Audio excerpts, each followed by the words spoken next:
Halo semuanya, ketemu lagi dengan Roy di sini. Apa kabar kalian semua teman-teman? Semoga selalu dalam kondisi yang sehat. Hari ini gue mau sharing tentang dividen di dalam sebuah saham. Karena kita akan memasuki masa pembagian dividen gitu ya. Momennya bagus banget karena jelang lebaran. Siapa yang nggak mau dikasih dividen 4-7% gitu ya. Bahkan ada beberapa perusahaan yang royal membagikan dividen dalam jumlah yang lebih besar lagi. Nah, di sini kita akan sharing bagaimana cara mencari saham-saham yang punya dividen dengan tinggi. Lalu kalian udah tahu belum sih kalau IDX kita atau bersaham kita itu menyediakan filter saham-saham yang termasuk kategori sebagai dividen tinggi, high dividend namanya. Kalau kalian belum tahu, kita simak bareng-bareng.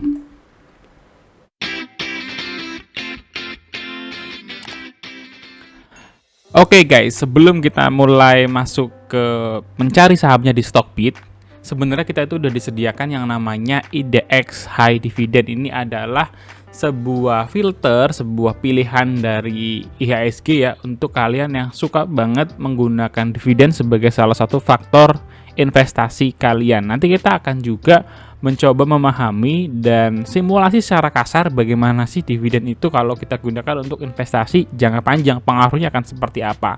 Oke, langsung aja kita ke layar Stockbit-nya. Jadi di layar ini guys ya, kita akan coba langsung saja menggunakan fitur filternya, yaitu adalah screener. Screener, di sini sudah ada screener. Kita akan cari yang namanya menu dari dividen, lalu highest dividend yield. Highest dividend yield kita coba cari di sini, dan oleh Stockbit kita akan difilter saham-saham yang dividennya itu besar teman-teman ya. Kalau kita lihat itu Indosat kemarin tuh dividennya sampai 32% ya. Tetapi dividen besar itu pengaruhnya banyak. Kalian harus ketahui bahwa bukan saja karena ada faktor-faktor lain di tahun itu yang membuat dividennya besar. Kita tahu waktu itu salah satu emiten ya, Demas itu besar karena dia melakukan penjualan lahan. Nah, karena harus tahu kalau emiten itu menjual lahannya di tahun itu, maka di tahun depan dividennya mungkin akan kecil. Karena apa? Karena dia tidak akan mungkin menjual lahannya itu terus-menerus. Itu yang harus diperhatikan oleh kita sebagai investor kalau mau menggunakan dividen sebagai salah satu faktor penentu investasi kita. Nah, di sini kita bisa melihat ya, ada saham-saham ini yang menjadi filter daripada Stockbit untuk highest dividend yield. Lalu kita akan compare ya, bagaimana dengan indeks IDX High Dividend sendiri. Apakah saham-saham yang difilter oleh Stockbit ini ada di sana, atau sebenarnya IDX punya listnya sendiri? Kalau yang kita lihat sih, saya lihat sekilas ya, itu hasilnya beda teman-teman. Jadi kita akan coba cek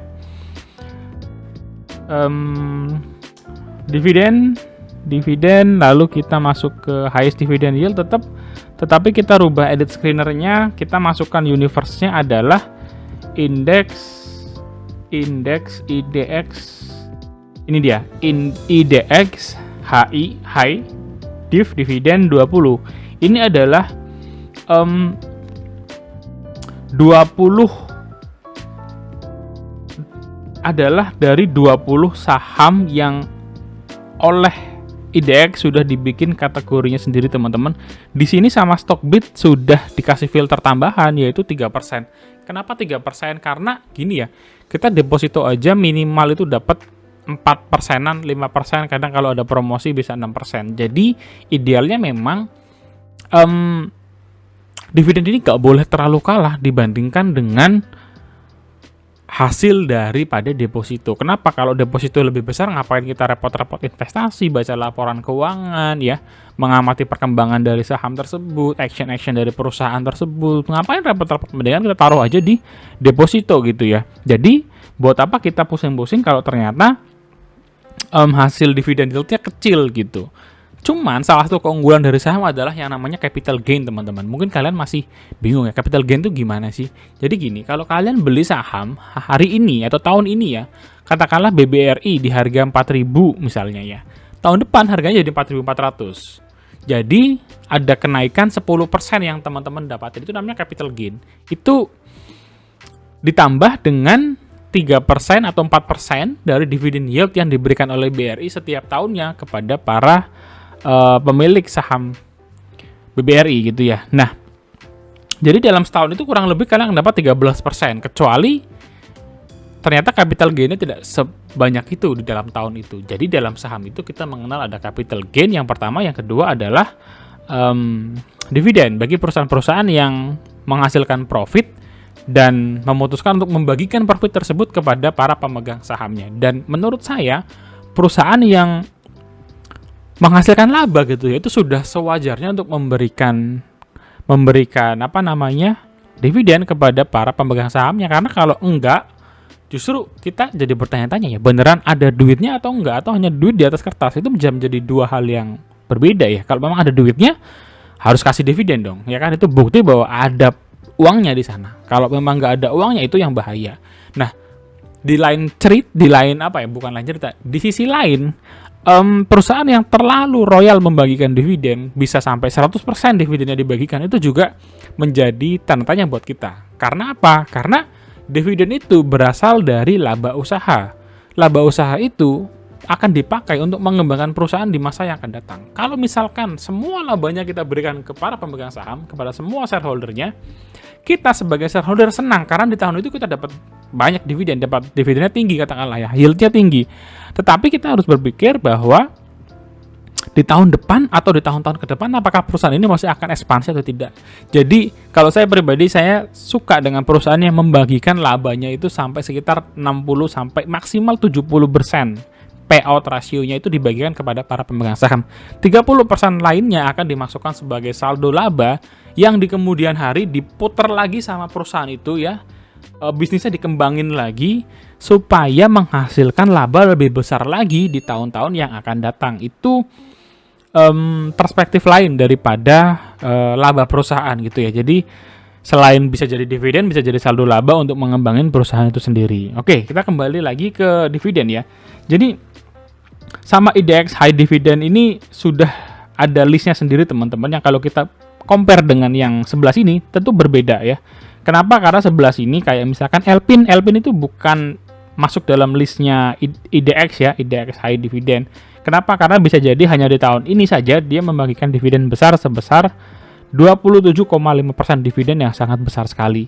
Nah, kita bisa menambahkan filter lain teman-teman supaya kita lebih yakin lagi perusahaan ini itu konsisten tidak membagikan dividen. Artinya kalau perusahaan ini konsisten membagikan dividen, berarti dari tahun ke tahun perusahaan ini itu terbukti berhasil mendapatkan profit, dan profitnya itu diapresiasikan kepada para pemegang sahamnya. Jadi di Stockbit juga ada filternya teman-teman. Kita coba pakai dari yang highest dividend yield, kita tambahkan, kita edit dulu screenernya, lalu kita tambahkan rule baru, basic ratio. Kita search di sini dividen, namanya dividend payment streak, yaitu berapa kali sih perusahaan ini sudah streak. Streak itu artinya berurutan ya, berurutan. Kita bisa gunakan minimal tuh 5 tahun terakhir ya. Jadi 5 tahun terakhir dia membagikan dividen. Kita bisa screening lagi ya.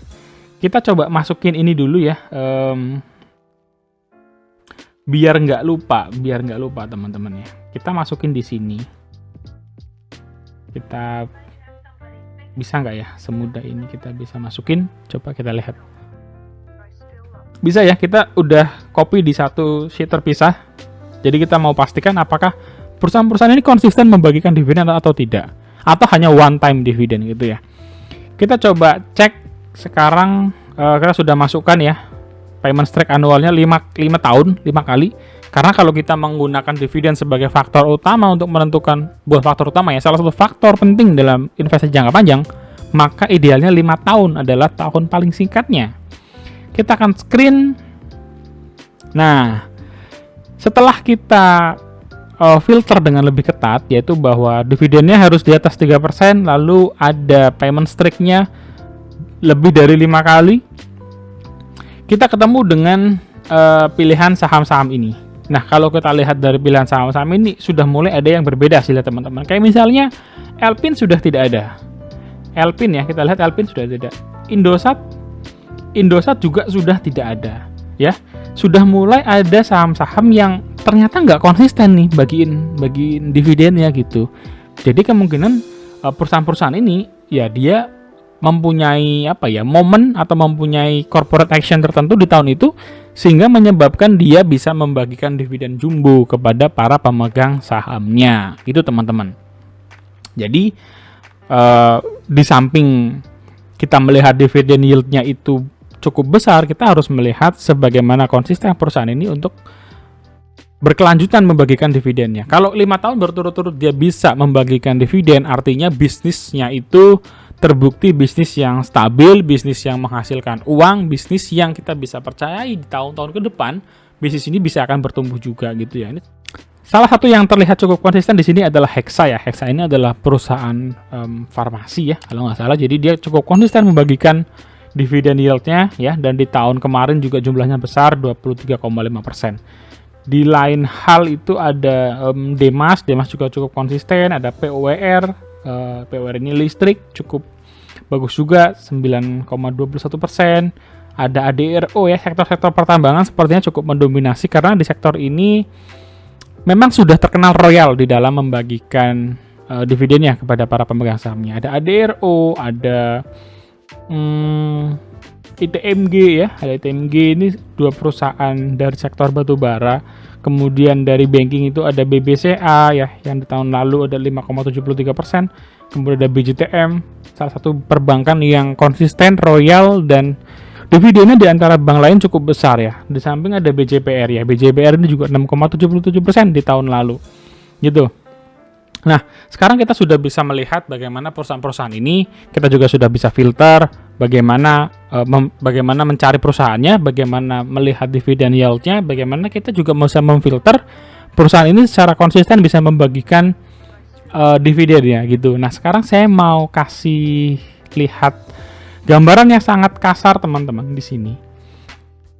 Ini adalah asumsi bagaimana kita menggunakan uang dividen untuk menggulung aset sehingga di kemudian hari kita bisa melihat aset kita makin besar dibantu dengan dividen sebagai salah satu pendorong membesarnya aset kita gitu ya. Jadi di sini saya asumsikan kita menabung saham setahun 25 juta ya. Mungkin ini bisa kalian lakukan di awal tahun misalnya atau di akhir tahun, dapat bonus THR apapun, atau kalian tabung selama setahun lalu kalian belikan di awal tahun, atau mau dollar cost averaging, prakteknya bisa berbeda-beda, tapi ini kita bikin gampang aja gitu ya. Setahun 25 juta. Jadi setahun 25 juta itu kalau kalian tabung di bank ya, tanpa ada potongan apapun katakanlah, maka dalam 10 tahun kalian akan punya uang 250 juta, betul ya? 25 juta dikali 10 gitu. Sekarang kalau ternyata kita memutuskan investasi di perusahaan yang bisa konsisten 10 tahun membagikan dividen gitu ya, berapa hasilnya di tahun ke-10? Ya, kita akan buat skenario dengan mudah gitu ya. Di sini ini adalah tahun ke-1, ini adalah anggaran dalam setahun kita masukkan 25 juta. Di tahun pertama dia mendapatkan dividen yield 4% sebesar 1 juta. Nah, uang 1 juta dari dividen ini jangan dipakai untuk foya-foya, jangan dipakai untuk makan-makan, jangan dipakai untuk traktir teman, tahan dulu uang 1 jutanya. Tapi uang 1 jutanya ini adalah kalian gunakan untuk menambah anggaran di tahun depan. Jadi di tahun kedua kalian punya uang 25 juta ditambah 1 juta dari hasil dividen tunai. Maka di tahun kedua kalian punya jumlah yang diinvestasikan sebesar 51 juta. Bagaimana caranya? Yang 1 juta ini dibelikan lagi dalam bentuk saham ya, dibagikan lagi dalam bentuk sahamnya gitu. Jadi di tahun keduanya kalian membelikan saham senilai 51 juta, lalu kalian akan mendapatkan dividen tunai sebesar 2 juta 40 ribu. Begitu terus sampai kalian ketemu di tahun 10, di mana di tahun ke-10 itu kalian sudah punya dana di saham yang sudah kalian belikan saham yang sama ini sebesar 300 juta 150 ribuan gitu ya. Jadi kalau kalian nabung di bank itu 250 juta, kalau kalian nabung di saham asumsinya dengan dividen yield 4% selama setahun itu kalian akan dapat 300 juta. Jadi di sini ada keuntungan 20% dalam 1 tahun gitu ya. Dan kalau kita ngelihat ya,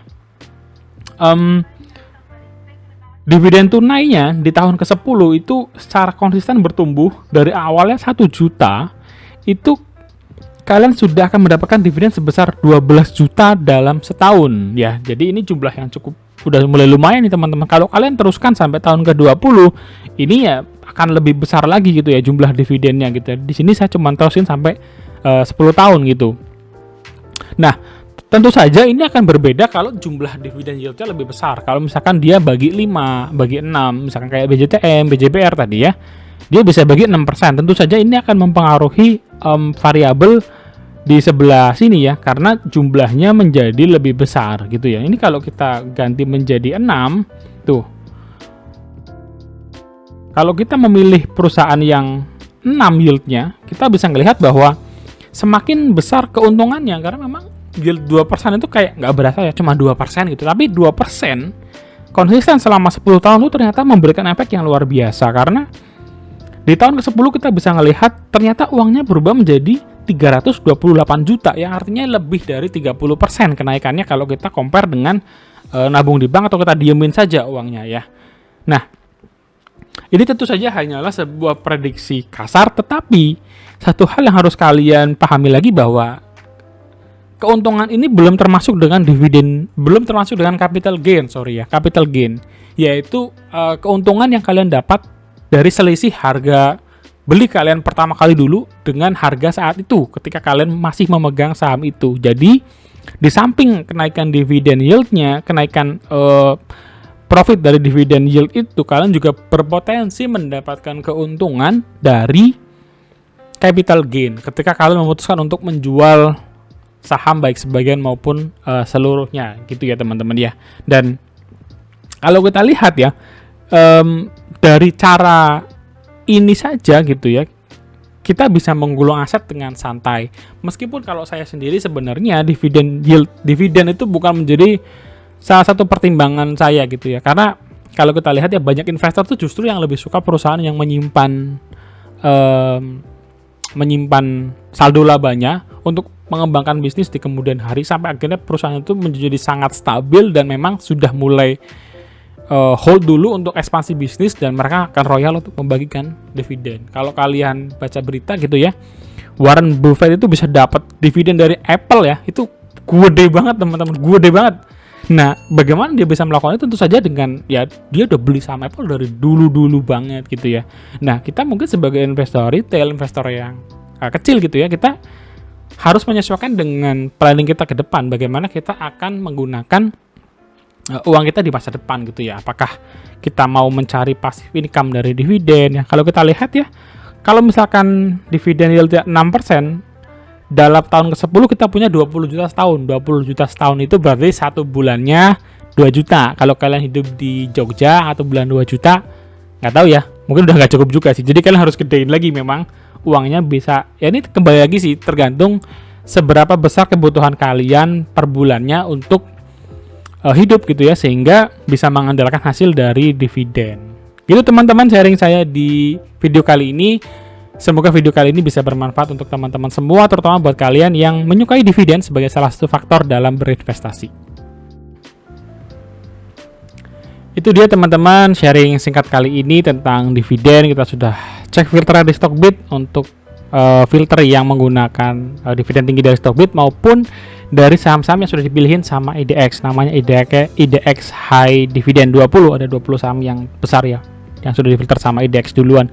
Jadi apapun itu teman-teman, di dalam dividen itu tidak akan pernah sama jumlahnya gitu ya. Kita mungkin bisa memperkirakan mungkin 4-7% katakanlah, tetapi banyak faktor yang mempengaruhinya. Siapa yang menduga tahun 2020 ada Covid yang juga akhirnya mengganggu bisnis perusahaan dan dividennya agak sedikit menurun. Sehingga apapun itu kita harus mempertimbangkannya lagi apabila kita ingin menggunakan dividen sebagai salah satu faktor dalam berinvestasi. Sampai ketemu di next video guys. Kalau kalian suka dengan video ini, subscribe, like, share, dan kita bisa diskusi bareng di kolom komentar. Apapun topiknya, nggak harus tentang dividen, kita bisa diskusi di sana. See you in the next video. God bless you. Bye-bye.